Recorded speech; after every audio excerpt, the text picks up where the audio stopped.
سر بیانیہ اور white paper نہیں ہے، اکانومی کے اوپر روڈ میپ نہیں ہے، یہ سوالات آپ کی جماعت پہ بار بار اٹھ رہے ہیں، اور سب سے بڑا ایشو بے روزگاری اور مہنگائی کا، جو یقیناً آپ اپنے حلقے میں ہی موجود رہتے ہیں، آپ سے زیادہ آشنا کون ہوگا اس حوالے سے، لیکن ملک میں مہنگائی کنٹرول کرنے کے لیے پرائس مانیٹرنگ کمیٹی آپ کی زیر صدارت کام کرتی تھی، اور پرائس مانیٹرنگ کمیٹی عوام کو ریلیف دینے میں ناکام کیوں رہی؟ یہ آج کا بہت بڑا سوال بن گیا پچھلے چند دنوں سے، اور آج بھی جب یہ کہا گیا کہ مہنگائی ہوتی نہیں ہے، کی جاتی ہے، بینیفیشریز ہیں سب، یہ ابھی کلیم کیا آپ ہی کے کالیگ نے ہمارے 8 بجے کے شو میں۔ دیکھیے، میں حیران ہوں کہ میں جواب نہیں دینا چاہتا، میں اس سطح پہ نہیں جانا چاہتا، لیکن دانیال عزیز صاحب یہ جو تھیسس پیش کر رہے ہیں اس سے وہ خود اپنی کم علمی اور اپنی نااہلی کا ثبوت دے رہے ہیں۔ پاکستان کی 75 سال کی تاریخ میں آج تک میری نظر سے کوئی ایسا بیان یا ایسا پیپر ریسرچ کا یا کسی اکانومسٹ کا یہ دعویٰ نہیں گزرا کہ کسی نے پرائس مانیٹرنگ کمیٹی کے چیئرمین کو پاکستان کی مہنگائی کا ذمہ دار قرار دیا گیا ہو۔ اس ڈسکوری کے اوپر ضرور دانیال عزیز صاحب کو نوبل انعام ملنا چاہیے کہ انہوں نے ایک اتنی بڑی دریافت کی ہے۔ سوال یہ ہے کہ پاکستان میں ابھی حال ہی میں مردم شماری ہوئی ہے، تو میں اس میں جو آبادی کی گنتی تھی، اس کی جو سینسس مانیٹرنگ کمیٹی تھا، اس کے بھی چیئرمین تھا۔ اب مجھے یہ بتائیے کہ اگر ہم نے آبادی کی گنتی کی اور اس کی شرح جو ہے وہ 2.4 سے بڑھ کر 2.55 نکل آئی، اگر پاکستان میں لوگوں نے بچے زیادہ پیدا کیے ہیں اور گنتی میں ہمیں یہ پتہ لگا کہ وہ بچے زیادہ پیدا ہوئے ہیں، تو اس کی ذمہ داری بھی بچوں کی پیدائش کی چیئرمین سینسس مانیٹرنگ کمیٹی کے اوپر تھی۔ یہ تو ایک مضحکہ خیز سا بیان ہے جو وہ کر رہے ہیں، اور اگر وہ اتنے ہی سچے ہیں تو ان کی اہلیہ قومی اسمبلی کی ممبر تھیں۔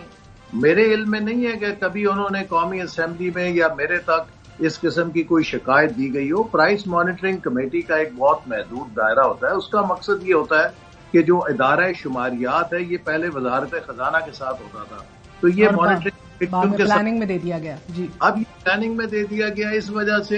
منسٹر پلاننگ کو اس کا چیئر مقرر کر دیا گیا۔ اس کمیٹی کے اندر جو ادارہ شماریات پورے پاکستان کی مارکیٹ سے اجناس کی، آلو کی، پیاز کی، گھی کی، آٹے کی قیمتیں معلومات لے کر آتا ہے، وہ پلان کرتا ہے اور اس سے ٹرینڈ انالیسس ہوتا ہے، اور اگر اس میں یہ چیز نظر آئے کہ کسی جگہ ہول سیل مارکیٹ اور ریٹیل مارکیٹ میں فرق ہے، تو صوبائی حکومت کو کہا جاتا ہے کہ وہ اس کے اوپر توجہ کرے، چونکہ ڈی سی ایس پی انتظامیہ ساری ان کے پاس ہوتی ہے۔ تو پرائس مانیٹرنگ کمیٹی کا تو ایک بڑا محدود قسم کا فنکشن ہے۔ سر یہ آپ صحیح فرما رہے ہیں، میں کیونکہ آپ کی 28 ستمبر 2022 کی بھی پریس ریلیز دیکھ رہی تھی، اور گو کہ correct me if I am wrong, آپ کے 1-2 اجلاس ہی ہوئے ہیں۔ مسئلہ یہ ہے کہ سر اس میں chief economist doctor Nadeem Javed, official ministry of finance اور line ministries, trading corporation, utility store corporation, PESCO اور نمائندگان جو صوبائی حکومت کے تھے، وہ سب تھے۔ پرائس مانیٹرنگ کمیٹی میں پنجاب کی حکومت بھی پی ڈی ایم کے پاس تھی، سندھ حکومت پیپلز پارٹی کے پاس تھی، وہ بھی آپ کے پی ڈی ایم میں اتحادی تھے۔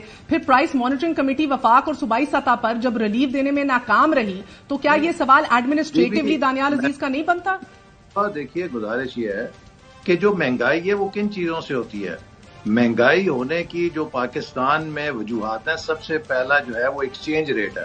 کہ ایکسچینج ریٹ اگر اس میں ڈیویلیویشن ہو جائے تو آپ کی ساری امپورٹ پرائسز بڑھ جاتی ہیں۔ دوسری بڑی وجہ جو ہوتی ہے ایکویشن انفلیشن میں، وہ پی او ایل پرائسز ہیں، اگر پیٹرول اور ڈیزل کی قیمتیں بڑھے اس سے انفلیشن ہوتی ہے۔ تیسری بڑی وجہ ہے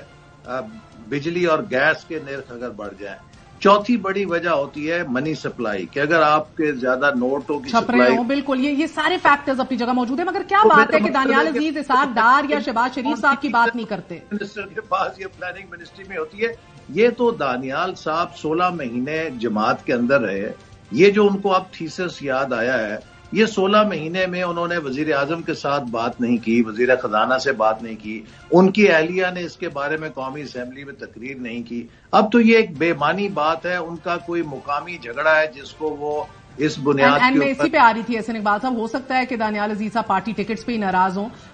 یہ یا باقی مہنگائی پہ، مگر مہنگائی اپنے تئیں ایک ایشو ہے. ان کی اہلیہ ضرور نیشنل اسمبلی میں، مگر ابھی وہ آف دا ریکارڈ 8 بجے میں کلیم کر کے گئے ہیں کہ ان کی ذاتی طور پہ پورا 1.5 سال بحث ہوتی رہی ہے قیادت سے کہ جناب یہ آپ اپنے متھے لگا رہے ہیں، یہ ہمارا ایشو نہیں ہے. وہ بار بار یہی کہتے ہیں جب میں ادھر سے نالا ہوا ہوں تو میں اب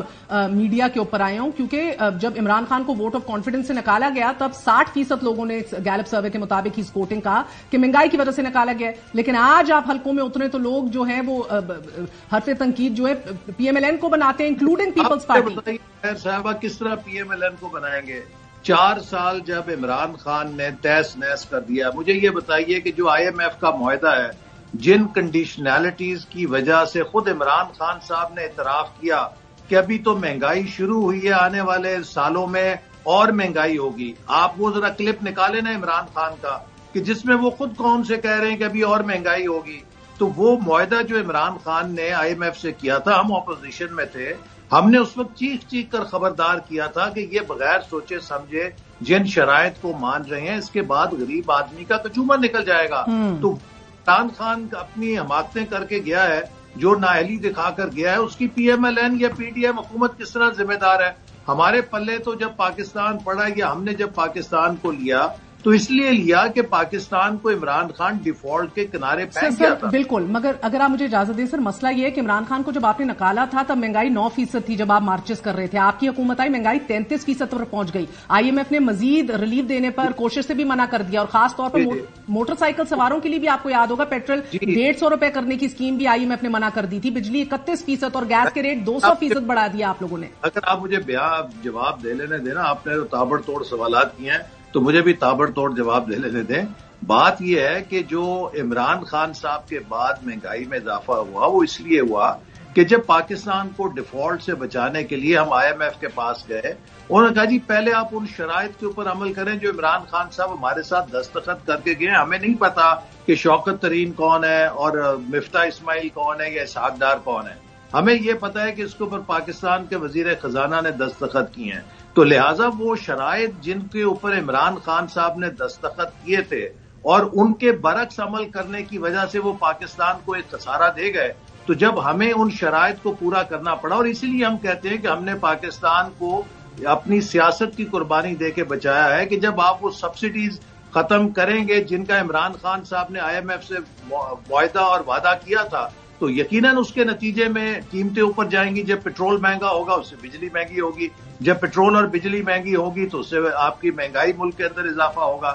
تو یہ ہمارے حلقے میں تو میرا خیال ہے، میرے کم از کم عوامی جو رابطہ ہے اس کے اندر میرے ہر ووٹر کو پتا ہے کہ پاکستان کی تباہی کا ذمہ دار عمران خان ہے. عمران خان کا نا تجربہ کاری، اس کی نااہلی اور اس کی نالائکی نے پاکستان کا وہ مومنٹم جو ہم نے 2017-18 میں بنایا تھا، جو سی پیک کے ذریعے پاکستان کی اٹھان تھی، اس سب کو اس نے پنکچر کیا، اس کو تباہ کیا. تو میرے کسی ووٹر کو کوئی شبہ نہیں ہے. دانیال صاحب کے جو ووٹر ہیں پتہ نہیں وہ کس